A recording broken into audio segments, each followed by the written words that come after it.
a new video from like one of the Jack videos or whatever, living in a van, and he totally gets it, like every single facet of it, dude.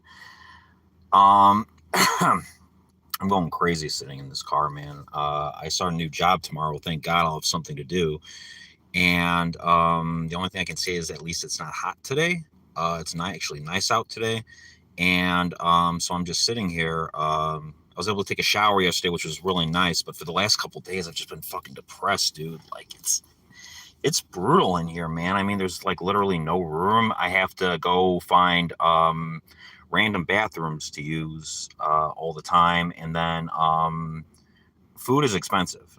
If you don't have like a fridge setup or something like that, food is really expensive. I've just been eating literally. I've just been eating these peanuts right here because I can't afford to keep spending like $30 a day on food, man. Well, more like 25, but I also spend like 15 on gas too. And I did the math actually, and $40 a day adds up to $1,200 a month. So I might as well just be renting a room at that point, right? Like, what's the point if you're spending that much money a day, man?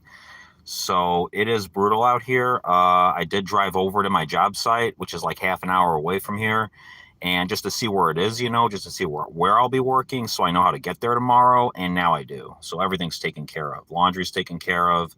PO box is taken care of. Gym membership is taken care of. Charger is taken care of. Literally everything. I just don't have window covers, but that's okay. No one's bothered me since I started living in my car. But it does suck. If you ever live in your car, don't believe all the van life bullshit on YouTube that it's like great. It's not. It sucks. It absolutely sucks. The only thing I'm thinking is maybe I'll like leave.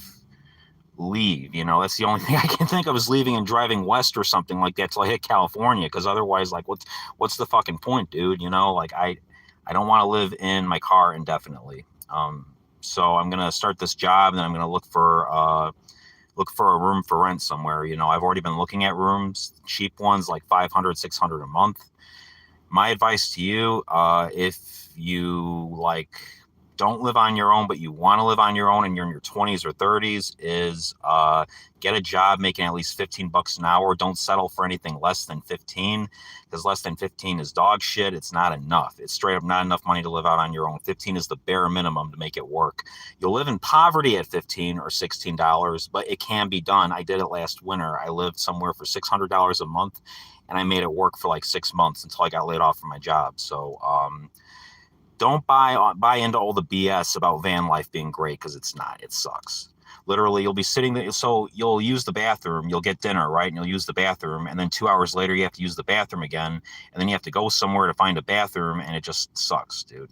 The only thing I can say is I'm proud of myself for actually maintaining my hygiene and not looking like a homeless person at this point. Because but the thing is, like, I went to Planet Fitness yesterday to take a shower, and the showers were all cold. They were like, well, the one I was in was ice cold, and I'm like, I'm not moving, so I'm just going to take this ice cold shower just for the hell of it. And I did, and it sucked, man. It absolutely sucked. But you know what? It's nice to have a cold shower sometimes, I guess, because cold showers do have benefits. It doesn't seem like they do, but they do. They do. They can release like serotonin or something. I don't know, dude. I'm going crazy sitting in this car, man. I want to get my own place again so badly. I really do, man. You see these van life YouTube channels. Hi, how you doing today? You see all these van life YouTube channels, and they're all like, oh, it's so great living in my car. I don't got to pay rent. Oh my God. I get to, go wherever I want and do whatever I want. But that's not true, dude.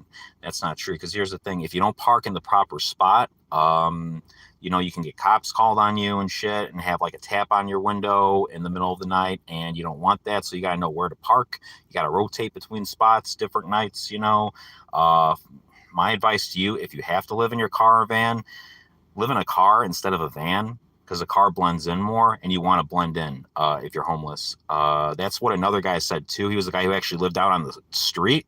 And I have a lot of thank you, I appreciate that. And I have what was I saying? Sorry, I got like completely thrown off my train of thought here. What was I saying? What was I talking about? Do you remember? I don't know. But oh yeah, I remember now. You rotate between several spots at night, basically. And okay. Yeah, you rotate between several spots a night, and you want to keep the rotation consistent. If you sleep in the same spot every night, oh yeah, that's right. It's about not sticking out. And blending in. So there's this guy, he was literally living on the street for years. I don't know if he still does or not, and I forgot the name of his channel, but he pops up on my recommendations all the time. His videos are very interesting because when he became homeless, it was due to drugs, and he was terrified when he first became homeless. It's a very terrifying thing when you're first starting out for the first few days until you get used to it. I'm used to it at this point. It's been 8 days.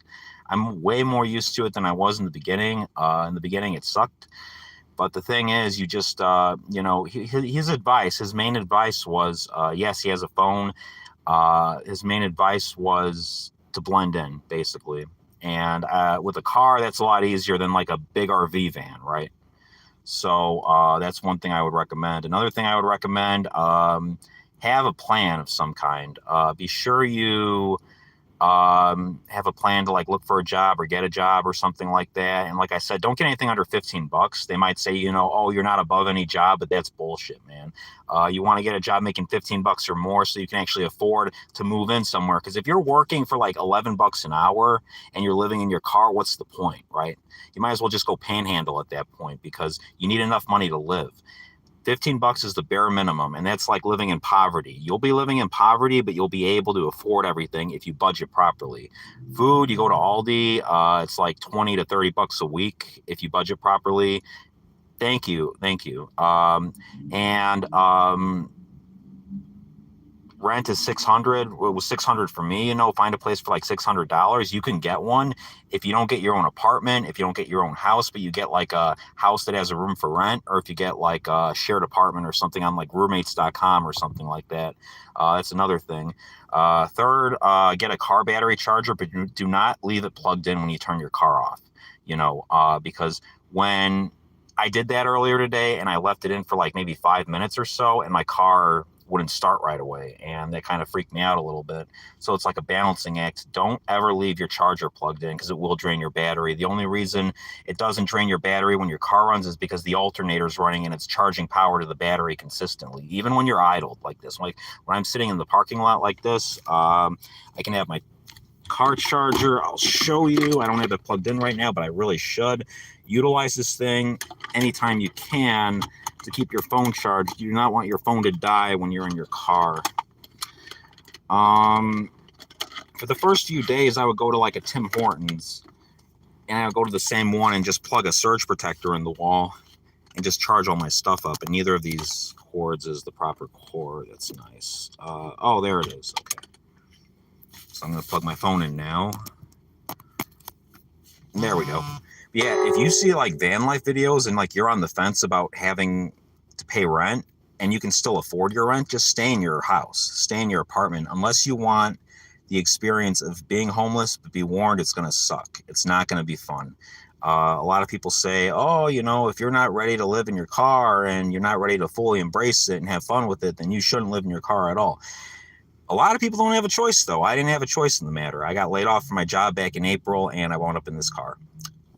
So it's good to be starting a new job and be doing something. I mean, there's like multiple options. If you're good at something, if you have a skill you can utilize, you can actually roll with that. I'm good at tarot readings. I'm good at doing tarot cards. I have a tarot deck. I have a hollow foil tarot deck. But there's two ways people do readings. They do tarot decks and they make their own note cards. I have both. I have a stack of note cards that I use, and I have a tarot deck that I use. I'm just depressed today, though, man, because I've been in this car all day. I went to an NA meeting earlier, and that broke up the monotony a little bit. And I drove out to my job site. I've never taken this car on the highway before. I'm actually kind of afraid to drive with it on the highway, but I did it today, and it was fine. Like, there were no problems at all. It's just I'm not used to Fords. I'm used to driving Chevys and Chryslers and Toyotas. I've never driven a Ford car before. They're a little different because they got fans in the actual engine, and the fan it cools the engine down. And the thing about this car, it's a 2-cylinder engine. It's not a 4-cylinder or a 6-cylinder, so it doesn't rev up as fast. It doesn't accelerate as fast. And I try to be gentle with it. I don't try to like throttle the gas when I'm driving it because I want to make sure that it doesn't break. That's another thing actually that sucks about living in your car. If your car breaks and you don't have AAA, you're kind of screwed, right? So you got to make sure you maintain your car and take care of it. I had one incident with my car already since I've been homeless. I had my car overheat, right? I had my engine overheat, and it overheated, and I had to turn the car off for like an hour. And I turned the car off, and it, and then I drove it to the mechanic and everything, and I had the heat blowing at full heat when it was 90 degrees out, because if you want to get your car to a mechanic after it overheats, or you want to keep your car from overheating, if it is overheating, it hasn't overheated yet, blast the hot air out of the vents, because it'll vent the engines and it'll keep them a little cooler. Not a lot, but a little, just enough to maybe get to like a mechanic or something. So I got that replaced, and that cost $500. So yeah, my point is, it sucks living in your car. Don't do it unless you absolutely have to, and just keep sticking it out. Keep fighting is what I'm saying. Don't ever give up. If you're in a bad situation like I am right now, just don't ever give up. If you're in your car, don't get high. That's a temptation that a lot of people have, because it's just like depressing being in here and you want to escape reality. But there's two reasons not to. One, because getting high never leads anywhere good. I'm a recovering drug addict. I know. I've been addicted to benzos. I've been addicted to amphetamines. I almost got addicted to crack. I got really lucky with that one. I've been addicted to opioids for years before I got off them, and I got off all that stuff. And yeah, drugs never lead anywhere good. Second, because if you're driving impaired, you get pulled over, then you lose your license, then you're homeless on the street. You cannot legally drive at that point.